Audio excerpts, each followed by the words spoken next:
Hello, this is David Braun with Automated Valuation Technologies Incorporated. In this video, we will go over how to get data loaded into the Compass spreadsheet. We'll review why the Compass was developed, and we'll consider some of the features of the Compass. Now, our goal is to get 10 sales, because it can't be less than 10, can't be more than 10, loaded into this. And the system allows you to begin with about 20 comps, and then you'll have to narrow it down to 10. If you don't, it'll just take the first 10. Now, the idea is, excuse me, we'll get the data loaded on this sheet called data, specifically in these fields: address, city, sales price, and on across. Now the FUT, both the L and M columns are for future use, so you can just ignore those, just skip those. It's fine if they're blank. So you have two ways to load the Compass.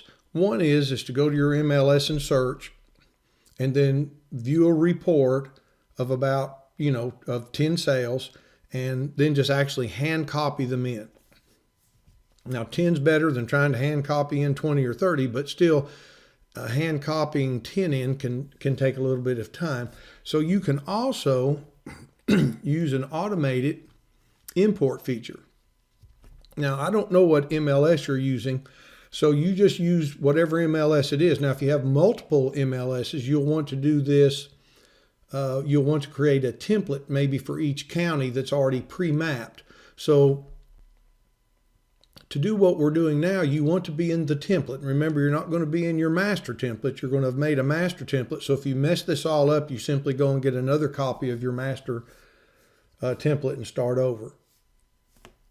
So you would go to your MLS and you would search, and maybe for 20 sales. Then you would export them into an Excel spreadsheet or a comma delimited field. What is that? CVS or CSV, whatever that is. And you would leave it open on your computer, just that where the sales are, and you can look at them. Just leave it open. Then you would come here to import data, and now we're in the sheet called CP down here, or control panel, and we're going to import data. And this shows us every one of those type of workbooks that are open. And in this case, I want it to be this workbook. And then which sheet in the workbook, there's only one. So I'll take this one, then I'm going to click import data. Now, once the data's imported, it puts it in the raw data. So here are these 20 sales now. Now I want to transfer them by clicking this button and let it put these in order. But to begin with, the system doesn't know, let me go back to this, doesn't know what field has your address or your sales price or your sale date. So we're going to do what's called mapping the fields. Now, in the previous video, I had some way to do it down here on a table, but I think I've made it a little easier. I stopped and reprogrammed it a little bit. And what you'll want to do is hit Control M for map. Control M, it'll do a drop. Now, because I'm recording this in Camtasia, it's disabled my Control M. I can't do it on mine, so I'm going to go and get the macro. So these are all the macros that are written in this spreadsheet. And I'm looking for the macro get form 4. Wasn't a very good name, but doesn't matter what the name is, I guess. I'm going to click run. Now, when you hit Control M, this is what you'll get. And this drop list is going to show you basically the fields that you saw on the data sheet. And so let's just take something here. Let's say that I think it's always a good idea to take listing number or whatever your MLS number is. So if you decide to use this sale and you decide to go back and print out the MLS sheet to put in your file, or to, when I say print, that could also mean, print to Adobe PDF, and you never really print it, but I'll use that term for the same thing. So what I would do, I don't have a field for listing number. That's what these extras are for. So what I want to do is first click on the field name from your MLS, and then come down and we'll click extra 1 here.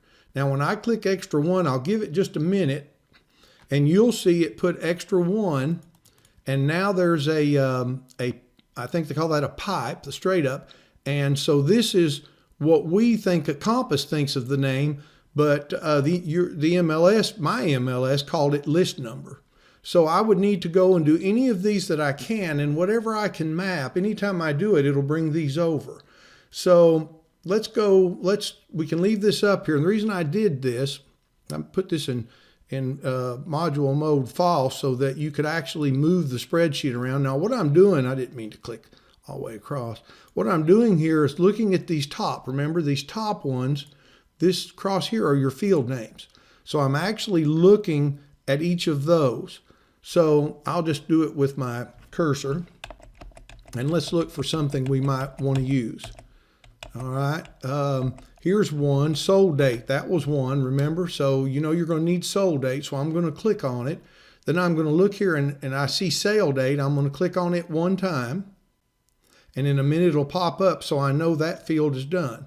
Now if I'd done that wrong and put the wrong one in, I would click on a blank cell, and then I'd have to click off of it first. Then I'd be on a blank cell, then I would click back on it, and it goes away. It actually put the blank in. So let's go back to pool. Remember I was on blank, and a blank cell. Then I'm going to hit sold date, and I'm going to click the sale date here. You always find it first at the top and then click in this box. Now ideally we want to do this for as many of these as we can. So let's go look for a couple more things. Let me get my focus back on sold date up here. And let's see if there's a couple others. Now, like I say, you could do a search and not have brought this many down. So now we're to sold price, and I need to go click on sales price. So I'll wait a minute, and I'll see the pipe break and the sold date, and that way it's exact because it copied it itself. Then I'll click up there to get the focus at the top and go across, and let's get a couple more. Now, for address, and I'll show you how to concatenate in a minute, but street name I'm going to use for address. So I'll click address because I mainly just want to show you how to do it, and then you can do more of this, you can do some of this on your own. There's city, so we will go ahead, it's on city, I'll hit city, and wait a minute and see if it pops in. There it is. And then I'm going to look for, I see gross living area.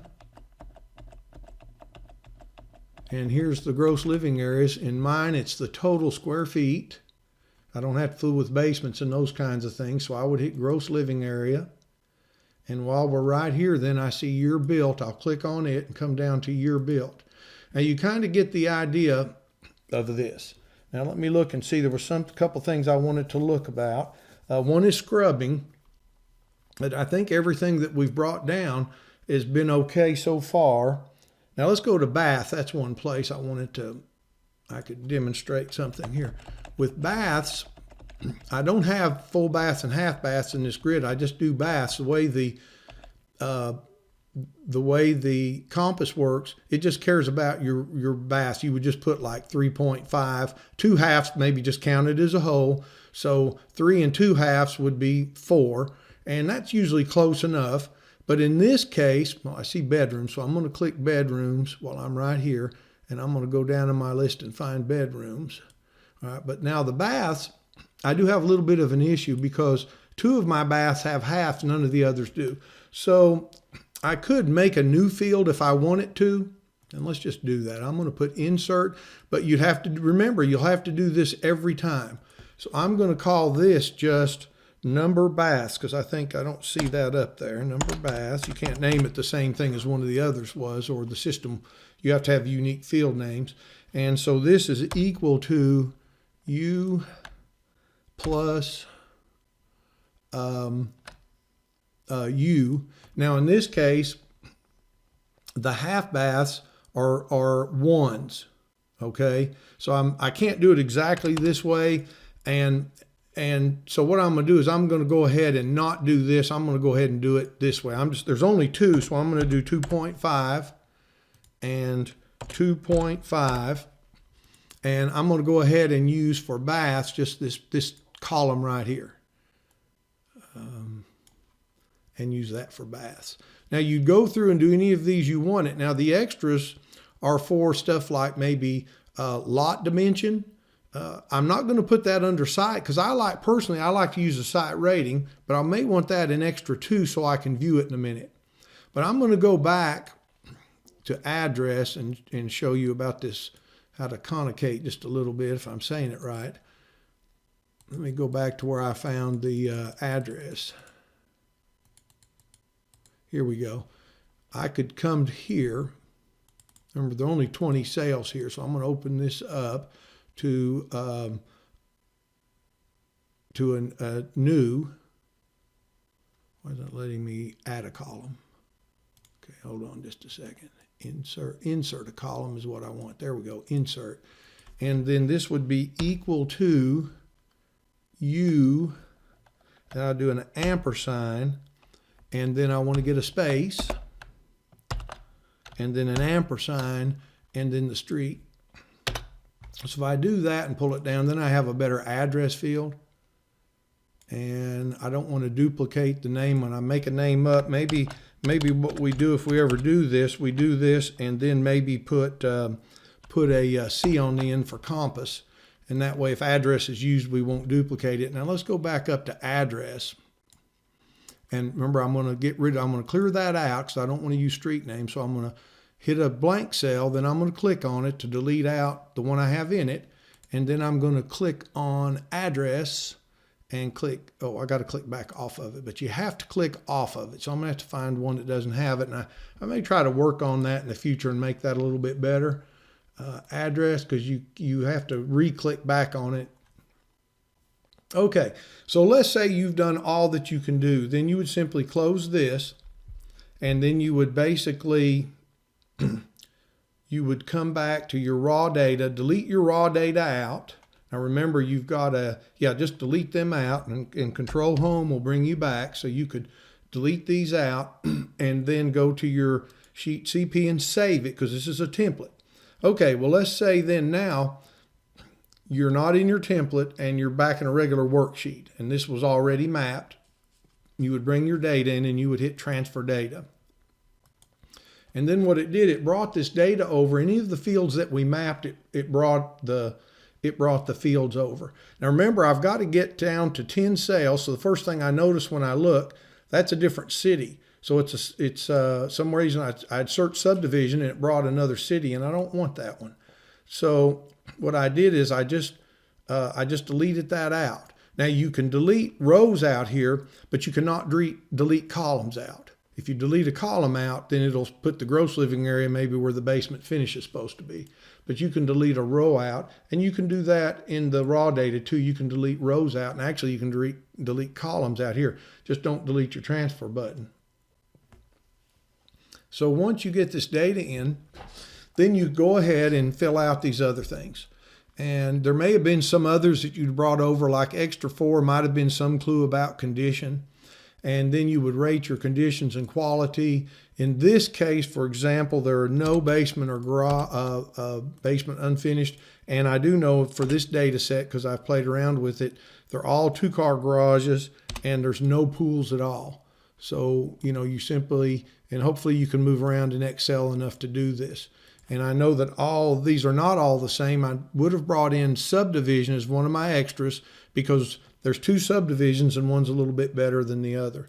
But once all of this is done, and I guess I need to go ahead and just do this real quick, you'd need all of these fields filled out. So I'm just going to make them kind of the same because I'm not really running an analysis.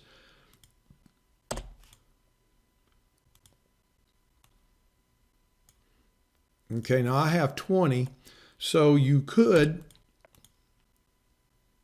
say 3 bedrooms, and then that's all the information we have to have. So the information's in, but right now, if I click load, it's going to take the first 10. So you might do this is a basic rancher. You might look at everybody's age, make sure they're similar to your subject. You might look at the bedrooms, get rid of the like if you don't want to deal with baths, here's 2 you might get rid of. Just, you would delete those out. Just click on the row and hit delete. And maybe this other one that's 2.5. Now you don't even have to delete or I'm sorry, now you don't even have to fool with Bass. And once you're done, then you'd hit load the data, and the data would be loaded. And then you could go into what we showed in the last video. You could do some manual adjustments, set your rules, and run the mimic. Now, let's go ahead and talk a little bit about, oh, and also, then you would load your subject data. You would click here and you would load your subject data. Okay. Now, why was the compass developed? Why did I stop and do this? And like I said, this is a companion software to the book, The Valuation Analyst. And both were developed to help appraisers, the book and the spreadsheet, to help appraisers be more effective and efficient in developing evidence when selecting adjustment rates. In active and efficient markets, mathematical methods and techniques should be employed to extract your adjustment rates. Now, what that tells you is the compass won't work in every market. And in the book, it divides the market into 3 divisions. 1 for the most active and efficient, 2, and then 3. Well, 3 are your most rural. And it's probably not going to do much good in that. Number 1 is you may even have trouble finding even 10 comps to put on it. The other is it's not very efficient. And then you are going to rely on some of your other methods, which I don't think I wrote some of them down, but, your regular, human cognitive process and your logic, your recognized economic rules, and many of the methods that are talked about in the book. And also Richard Hager has also done a subdivision on some that you would use that are a little bit less mathematic maybe than the compass and regression. Now, that I'm not saying he's pigeonholed into that. He may be doing, I don't know exactly what he's doing now, but you can use everything. But when you get up to where a market is really efficient and effective and you can pull up 15, 20 sales, you're probably expected to do something that has some mathematical basis to it. So what else the other reason we did it was that appraisers have not really been able to integrate multiple regression analysis into their work successfully. The market has tried and tried, and my product, Regression Plus, it's been out for over 8 years that I've had it for sale. And I've tried to work with a lot of different institutions about the education, and nobody wanted to do it. I've developed seminars and done different things, and finally, when I sell my Regression Plus, you get 100 pages of just what is regression and about 18 videos to help you learn how to do it. But basically, appraisers don't really understand regression, and certainly the users don't. So I'm not against regression, but it's like appraisers have asked me, can you get something that's more automated, that doesn't use regression, and real sophisticated statistical information, and that does not require 30 sales? And so this is the alternative of that. That's what we're trying to do with the compass. All right, now what are the features of the compass? Let's go over them one more time. The features of the compass, and they were designed to meet the things we just discussed, the reasons, the need in the market. And so basically a couple things. You, instead of looking so much at your grid, you look more at this control panel. Then we employ 3 major extraction methods. 2 of them appraisers have already always used. One is sensitivity analysis. The other is paired sales. Then we use one called residual analysis. It's very simple. It's not like regression. It is statistics, but it's not like regression analysis, so it's very easy to use. And the book, The Valuation Analyst, covers all 3 of these. Now, what we've done here with the sensitivity analysis, remember we did some really nice quantitative charts, in which we try in the computer for example, gross living area, we'll run the whole spreadsheet with the gross living area maybe at $20. Then we run it at 21 and we see the results. And 22, we see the results. And 23, all the way maybe to 150 or 200. And then we chart out the slope of the line, and we have something very quantitative. So it's kind of what you've been doing. It's just a lot more quantitative. Then the paired sales, we use cumulative paired sales, and you say, well, there's 10 sales. You can only have 10 pairs, but that's not true. With 10 sales, you can actually have up to 45 pair, and we use them all. So really, I call this cumulative paired sales. It's not like just doing one or two little paired sales, which in the book, The Valuation Analyst, it shows that if you don't use 5 or 6, you may not get outputs that you can rely on. So the goal of the compass then is we're kind of like going back to the future. We're using futuristic methods with some of the basic things. Now, we did have to tie how to use residuals, which was quite a process because a grid doesn't produce predicted sales prices. They produce adjusted sales prices. So that's where we are with this software. So hopefully you can try it, see if you like it. If you like it and you want to use it in the future, then you'll need to contact me and let me know. And if I can get enough people that seem to want to use it, I'll work to get it more integrated into the system. I'd like the data to flow into it better.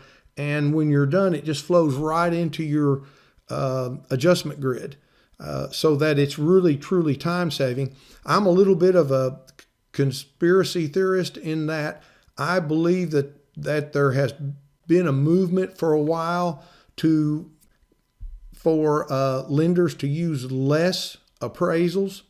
And I believe that if we don't get our turn times and our fee limited, and just this isn't going to do all of that, but this is a step in the right direction through automation, we're eventually going to get put out of business, and they're going to go to more AVMs and a home inspection. So we don't want to clam up as appraisers and say, I'm just not doing anything new. We got to try this. This may not be the answer, but try this, see if it is. If it is, we'll move to get it out and get it into the mainstream so that this is how you work all of the time. Okay, please feel free to contact me, and you should be able to get my contact information off the website or in the user manual. Thank you very much.